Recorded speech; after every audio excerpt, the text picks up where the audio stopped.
আসসালামু আলাইকুম রহমতুল্লাহ। M K তোমার রচিত easy plus hand note and বিশ্বমানের বইয়ের পক্ষ থেকে আপনাদের স্বাগত। আজকের টিউটোরিয়ালের বিষয় অ্যাকাউন্টিং ইকুয়েশন দ্বিতীয় ক্লাস। প্রথম ক্লাসে আমরা এই অধ্যায়ের দুইটি ফরম্যাট সম্পর্কে জেনেছি এবং 1 নম্বর ফরম্যাটের গাণিতিক সমস্যাগুলো সমাধান করেছি। আজকের ক্লাসে আমরা এই অধ্যায়ের 2 নম্বর ফরম্যাটের গাণিতিক সমস্যাগুলো আমাদের বই থেকে সমাধান করব। ফরম্যাট নম্বর 2 এটা হলো টেবুলার ইকুয়েশন মেথড। অঙ্কগুলি টেবিলের মাধ্যমে সমাধান করতে হবে। তবে এই অঙ্কগুলি সহজভাবে শেখানোর উদ্দেশ্যে আমার বইয়ে আমি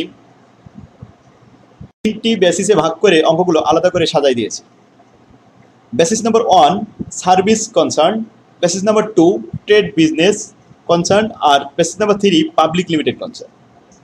শিক্ষার্থীগণ, সার্ভিস কনসার্ন হলো সেবামূলক প্রতিষ্ঠান। সাধারণত সেবামূলক প্রতিষ্ঠানে ক্রয় বিক্রয় সংক্রান্ত কোনো লেনদেন থাকে না। এখানে শুধু সার্ভিস রেভিনিউ সংক্রান্ত লেনদেন থাকে। যে সমস্ত প্রতিষ্ঠানগুলো শুধুমাত্র সেবার মাধ্যমে আয় করে থাকে সেগুলো সব সার্ভিস কনসার্নের মধ্যে অন্তর্ভুক্ত হবে।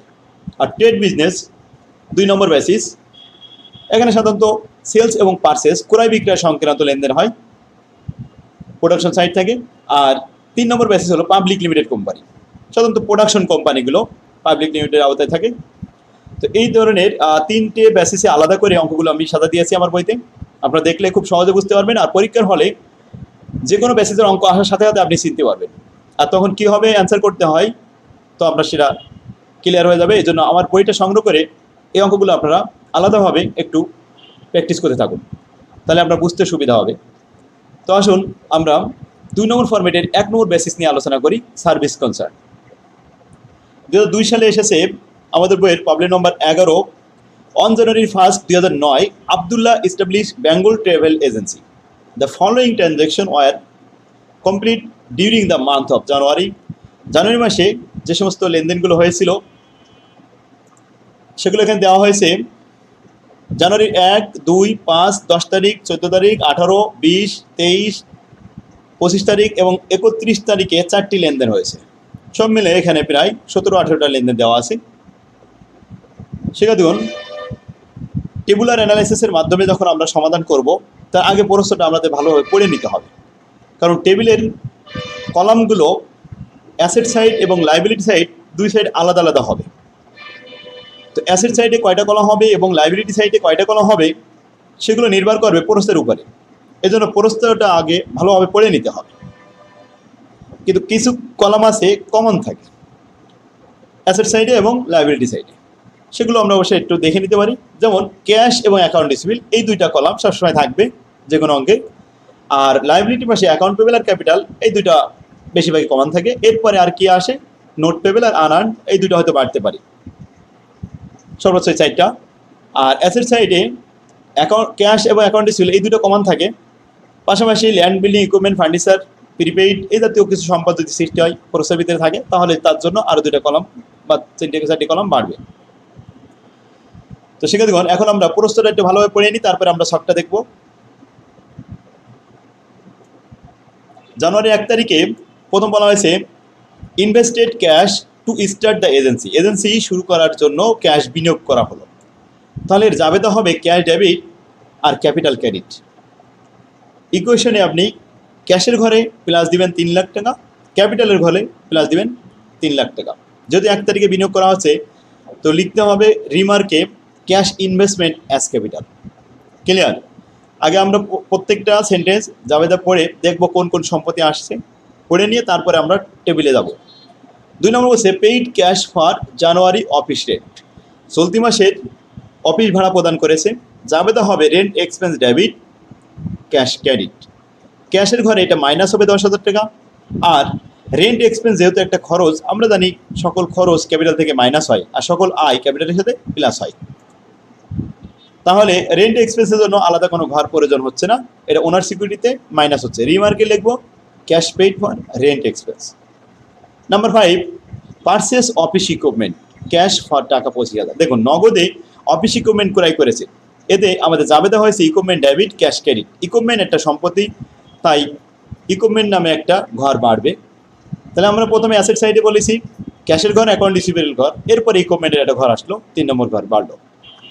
Number 10, incurred advertising cost in the daily time on account. বাকিতে বিজ্ঞাপন দেওয়া হয়েছে 10,000 টাকা। তাহলে বিজ্ঞাপনের একটা খরচ যাবে হবে অ্যাডভার্টিসে এক্সপেন্সে ডেবিট আর অ্যাডভার্টিসে পেয়েবল ক্রেডিট। যেহেতু এখানে পেইড করা হয়নি, এটা বকেয়া মনে করে জাবেদা করতে হবে অ্যাডভার্টিসমেন্ট এক্সপেন্সে ডেবিট আর অ্যাডভার্টিসে পেয়েবল ক্রেডিট, তার মানে অ্যাকাউন্ট পেয়েবল ক্রেডিট।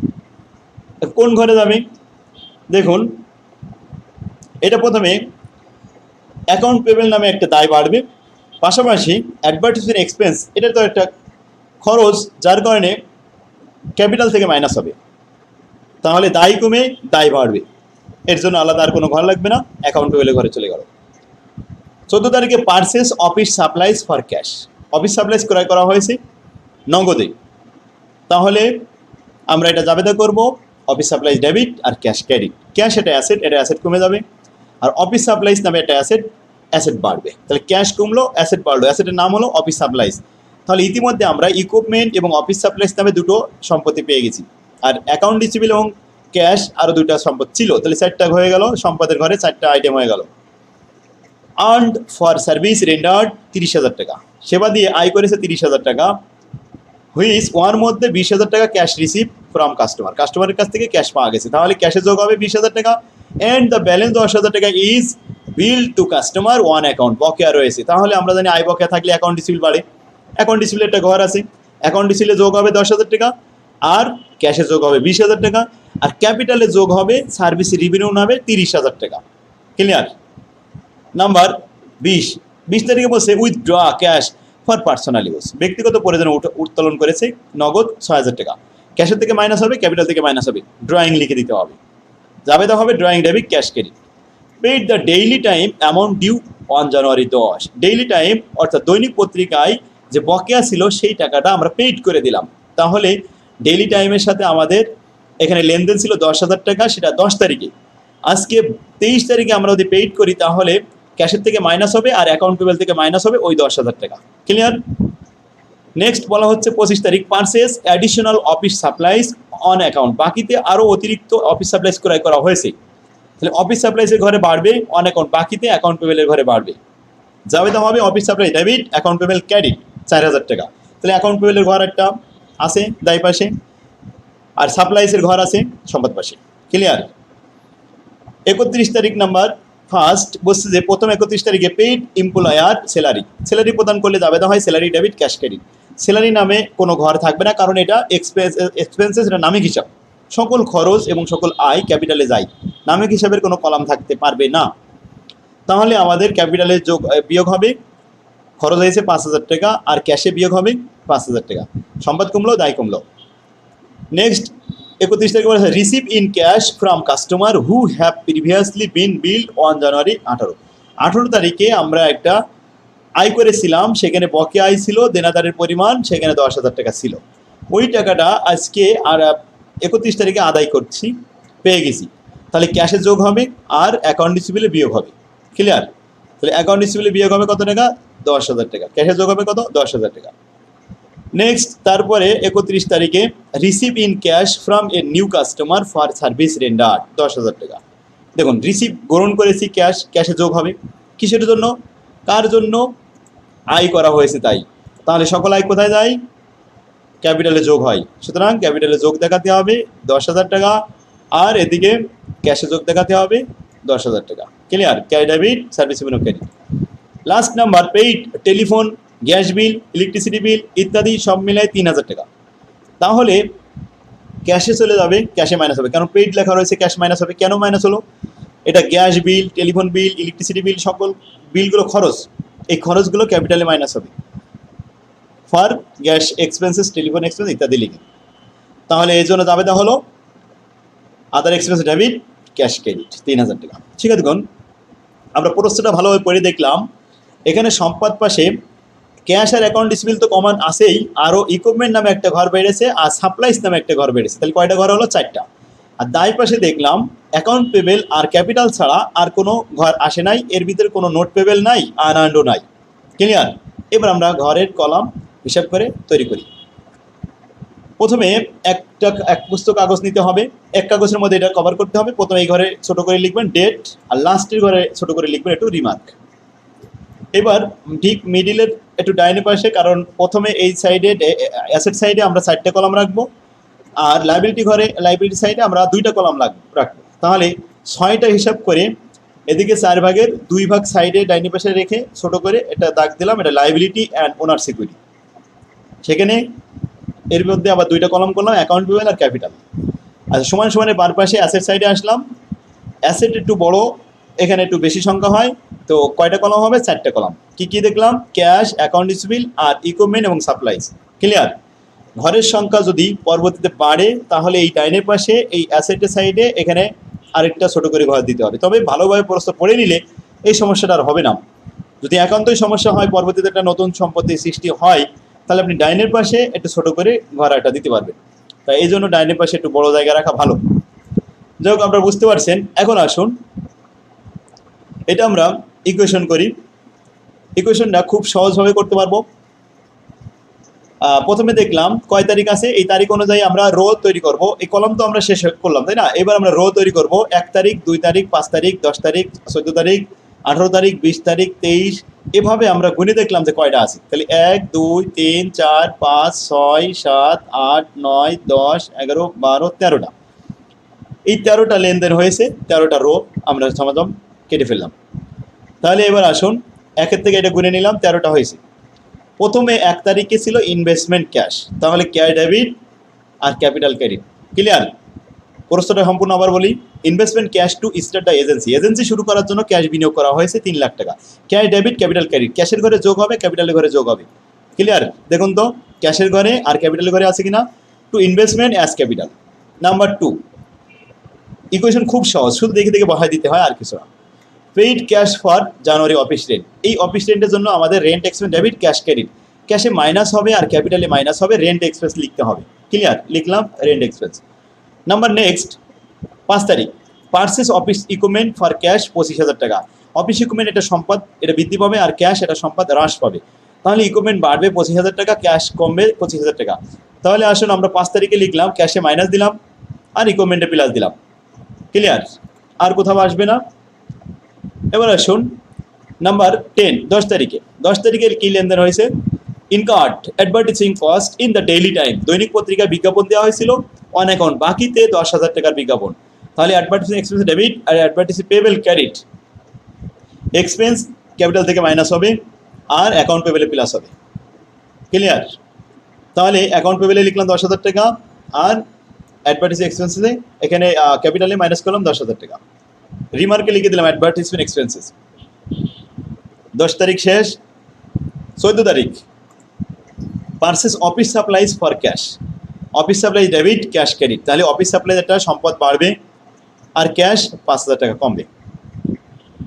14 তারিখের পরে 18 তারিখ, আর্নড ফর সার্ভিস রেন্ডার্ড 30,000 টাকা। এখন যখনই আয় করবেন সঙ্গে সঙ্গে ক্যাপিটালে যোগ করবেন। আয়টা নগদে হতে পারে, বাকিও হতে পারে। নগদের আয় যত ক্যাশে ইনকাম হবে সব ক্যাশে যোগ হবে, আর যদি বকেয়া আয় থাকে তাহলে অ্যাকাউন্ট রিসিভেবলে যোগ হবে। কিন্তু যতগুলো আয় হবে সব আয় ক্যাপিটালে যোগ হবে। এখানে নগদ আদায় হয়েছে 20,000 টাকা, বকেয়া আছে 10,000 টাকা। 20 আর 10 30,000 টাকা। তাহলে 18 তারিখ লিখলাম ক্যাশে 20,000 টাকা আর অ্যাকাউন্টে ছিল 10,000 টাকা, 30,000 টাকা, আর ক্যাপিটালে সরাসরি চলে যাবে 30,000 টাকা প্লাস সার্ভিস রেভিনিউ।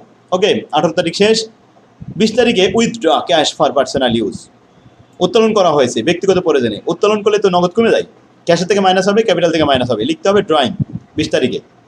তাহলে দেখুন ক্যাশের থেকে মাইনাস 6,000 টাকা, ক্যাপিটাল থেকে মাইনাস 6,000 টাকা, ড্রয়িং উত্তোলন হয়েছে 6,000 টাকা। 23 তারিখে paid the daily time amount due on January 10। 10 তারিখের সেই বকেয়া টাকা পরিশোধ করা হয়েছে। 10 তারিখে আমাদের এখানে লেনদেন ছিল 10,000 টাকার, সেই 10,000 টাকার বিল পরিশোধ করে দেওয়া হয়েছে। তাহলে দায় পরিশোধ হয়ে গেলে অ্যাকাউন্ট পেবল কমে যাবে আর ক্যাশ কমে যাবে। যাবে হবে account payable debit, cash credit. 23 তারিখ আমরা একটু দেখে আসি ইকুয়েশনে। ক্যাশে মাইনাস হয়েছে 10,000 টাকা, দায় কমে গেছে অ্যাকাউন্ট পেবলে 10,000 টাকা। ক্লিয়ার? আর কিছু না। 25 তারিখে purchase additional office supplies on account. Office supplies ক্রয় করা হয়েছে অতিরিক্ত 4,000 টাকা, নতুন সাপ্লাইজ। তাহলে supplies debit, account payable credit. 25 তারিখ supplies debit, account payable credit 4,000 টাকা। এরপরে 31 তারিখে আছে 4টা লেনদেন। প্রথম 31 তারিখ থেকে শুরু করি। 1 নাম্বার পেড এমপ্লয়ি স্যালারি, তাহলে স্যালারি ডেবিট, ক্যাশ ক্রেডিট। এখানে আমাদের ক্যাশের থেকে মাইনাস হবে আর ক্যাপিটাল থেকে মাইনাস হবে 5,000 টাকা স্যালারি এক্সপেন্সেস। তো লিখলাম 31 তারিখ প্রথমটা, ক্যাশের থেকে 5,000 টাকা মাইনাস, ক্যাপিটাল থেকে minus, salary expense. Number next 31 যেটা, দ্বিতীয়টা বলি receive cash from customer who have previously been bill on January 18 তারিখে আমাদের যে ক্যাশ আমাদের অ্যাকাউন্টে ছিল ওই লোকটার কাছ থেকে আদায় করা হয়েছে। তাহলে দেনাদার ছিল 10,000 টাকা, সেই 10,000 টাকা আদায় হলো। এখন যাবে তো হবে cash debit, account receive credit. তাহলে ইকুয়েশনে যাবে ক্যাশে প্লাস হবে আর অ্যাকাউন্ট রিসিভে মাইনাস হবে। ক্লিয়ার? আর কিছু না, বুঝতে পারছেন আশা করি। প্রত্যেকটা দুটো করে লেনদেন হচ্ছে। এরপরে আসুন লাস্টের দিক থেকে 3 number receive in cash from a new customer. নতুন একটা কাস্টমারকে সেবা দেওয়া হয়েছে এবং টাকা আদায় করা হয়েছে 10,000 টাকা। তাহলে নতুন যদি আয় হয় ক্যাপিটালে যোগ হবে আর ক্যাশে যোগ হবে। তাহলে আসুন ক্যাশে যোগ 10,000 টাকা, ক্যাপিটালে যোগ 10,000 টাকা, service revenue. Last 31 number pay telephone bill, gas bill, ETC bill, ETC আবিজাবি সব মিলে আদার এক্সপেন্সেস 3,000 টাকা, ক্যাশে মাইনাস হবে আর ক্যাপিটালে মাইনাস হবে। তাহলে আমরা এখানে লিখলাম ক্যাশে মাইনাস, ক্যাপিটালে মাইনাস, গ্যাস টেলিফোন বিল ইত্যাদি আদার এক্সপেন্স। ওকে, এখন টোটাল ব্যালেন্স লেখার জন্য একটা রো এখানে জায়গা করলাম। প্রথমে ক্যাশগুলো যোগ বিয়োগ যা আছে, ব্র্যাকেটগুলো সব বিয়োগ আর ব্র্যাকেট ছাড়া যোগ। 3 লাখ, এখান থেকে 10,000 বিয়োগ, 25,000 বিয়োগ, 5,000 বিয়োগ, আবার 20,000 টাকা যোগ, আবার 6,000 টাকা, 10,000 টাকা, 5,000 টাকা বিয়োগ, আবার 10,000 টাকা যোগ, 10,000 টাকা যোগ, আবার 3,000 টাকা বিয়োগ। যোগ বিয়োগ করে আমাদের ক্যাশের ব্যালেন্স পাওয়া গেছে 2,76,000 টাকা। আচ্ছা, এদিকে আমরা অ্যাকাউন্টে ছিল পাইতাম 10,000 টাকা, এদিকে আদায় হয়ে গেছে 10,000, অতএব নীল আছে ব্যালেন্সটা। ইকুইপমেন্ট 25,000, এখনো 25,000ই আছে, আর সাপ্লাইজ 5 আর 4 9,000 টাকা আছে। এরপরে আসুন অ্যাকাউন্ট পেবেল, দায় ছিল 10,000 টাকা, দায় পরিশোধ হয়ে গেছে 10,000। এরপরে আবার সৃষ্টি হয়েছে 4,000 টাকা, এই 4,000 আর পরিশোধ হয়নি, এখন সেই 4,000 টাকা ব্যালেন্স আছে। এরপরে আসুন ক্যাপিটাল 3 লাখের সাথে যোগ বিয়োগ যা হয়েছে ব্র্যাকেটগুলো সব বিয়োগ করেন, ব্র্যাকেট ছাড়াগুলো যোগ করেন, এতে আসে ব্যালেন্স 3,06,000 টাকা। 3,06,000 আর অ্যাকাউন্ট পেমেন্ট 4 মিলে 3,10,000 টাকা ব্যালেন্স। ক্লিয়ার? দায় পাশে দেখালাম। এবার সম্পদ পাশে 2,76,000 আর 25,000 এবং 9,000 যোগ করে পেলাম 3,10,000 টাকা। অ্যাসেট সাইড 3,10,000 সমান সমান লাইবিলিটি সাইজ 3,10,000, দুই পাশ মিলে গেল, তার মানে ইকুয়েশনটা সঠিক হয়েছে। সেক্ষেত্রে দেখুন প্রুফ দ্য অ্যাকাউন্ট ইকুয়েশন। এর আগে আরেকটা কথা বলি, এই ইকুয়েশনটা আমরা ব্যালেন্স টেনে দেখাতে পারি, আমি অবশ্যই বইতে ব্যালেন্সও দেখাইছি। দেখুন 1 তারিখের যে ব্যালেন্স হয়েছিল 3 লাখ, এটা প্রথমে ব্যালেন্স লিখে পরে 2 তারিখ শুরু করা হয়েছে। তাহলে প্রত্যেকটার ব্যালেন্স উপরে থেকে নামানো হয়েছে। যেমন 3 লাখ থেকে 10,000 চলে গেলে কিন্তু 2,90,000 থাকে, 2,90,000 থেকে 25,000 টাকা মাইনাস, এভাবে কিন্তু লেখা যাবে। তো এইভাবে আবার আমরা ব্যালেন্স টেনেও লিখতে পারি আর ব্যালেন্স ছাড়াও লিখতে পারি। ব্যালেন্স টেনে লিখলে একটু ঝামেলা বেশি, বড় দেখা যায়, তাছাড়া অঙ্ক সব একই আছে। একবারে ব্যালেন্স করলেও সুবিধা হয়, অল্প জায়গায় হয়ে যায়। লাস্টে 2 নম্বর রিকোয়ারমেন্ট বলছে proof the account equation. Asset equal liability, asset আছে আমাদের সাইডটা, লাইবিলিটি আছে 2টা। এটা যে সঠিক আছে 3,10,000 টাকা, এটা মিলাতে হবে, প্রমাণ করতে হবে। তাহলে আসুন আমি এখানে সমাধান করেছি। Proof the account equation, we know that, আমরা জানি asset equal liability plus owner security. অ্যাসেটের আইটেম দেওয়া রয়েছে 4টা, ক্যাশ, অ্যাকাউন্ট রিসিভেবল, ইকুইপমেন্ট আর সাপ্লাইজ। আর লাইবিলিটি অ্যাকাউন্ট পেবল দেওয়া আছে আর ক্যাপিটাল, ওনার সিকিউরিটি ক্যাপিটাল দেওয়া আছে। তো অ্যাকাউন্ট পেবল আর ক্যাপিটাল যোগ করলাম, এদিকে আসলো 4 লাখ আর 3,06,000, দুটো মিলে এদিকে আসলো 3,10,000। আর অ্যাসেট ক্যাশের ব্যালেন্স 2,76,000, অ্যাকাউন্ট রিসিভেবল তো 0, ইকুইপমেন্ট আছে 25,000 আর সাপ্লাইজ আছে 9,000, যোগ করে হলো 3,10,000, এদিকে 3,10,000। আচ্ছা, প্রমাণিত হলো, প্রুফ দেখানো হলো যে আসলে অ্যাসেট ইকুয়াল লাইবিলিটি ঠিক আছে, সঠিক আছে। তো সেক্ষেত্রে এইভাবে আমরা সার্ভিস সেন্টারগুলো সব দেখতে পারি। তো সার্ভিস সেন্টারের আরও যে অঙ্কগুলো আছে, আজকে ক্লাসের ভিডিওটা অনেক বড় হয়েছে। তারপরে আপনাদের কাছে কাজ থাকবে 2 নম্বর, যে সার্ভিস সেন্টার। সার্ভিস সেন্টারের কাজ হলো শুধুমাত্র সেবামূলক প্রতিষ্ঠান, এখানে সেবা দেবে, সার্ভিস রেভিনিউ নামে আয় হবে, সেখানে রেন্ট রেভিনিউ আসতে পারে। তবে প্রোডাকশন সাইডে হলে সেটা যাবে পাবলিক লিমিটেডে, এবং ক্রয় বিক্রয় সংক্রান্ত হলে সেটা যাবে আমাদের বিজনেস, ট্রেড বিজনেসে, 2 নম্বর বেসিসে। আজকে আপনাদের কাজ থাকবে আমার বই থেকে সার্ভিস সেন্টারে যে অঙ্কগুলো আছে পর্যায়ক্রমে, দেখুন এখানে লেখা আছে সব, 6 সালে আসছে সার্ভিস সেন্টার।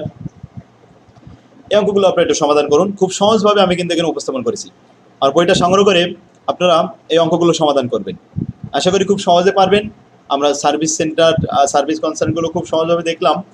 আগামী ক্লাসে আমরা ট্রেড বিজনেসগুলো দেখাবো। তো এখন আজকের ক্লাস আমরা এখানে শেষ করব। শিক্ষার্থীগণ, তাহলে আজকে আপনাদের বাড়ির কাজ থাকবে, যে যখনই এই ভিডিওটা দেখবেন সঙ্গে সঙ্গে আমার বই থেকে এই সার্ভিস সেন্টারগুলো যে আলাদা করে দেওয়া আছে এখান থেকে কমপক্ষে 5টা অঙ্ক হোমওয়ার্ক করে তারপরে ট্রেড বিজনেস শুরু করবেন।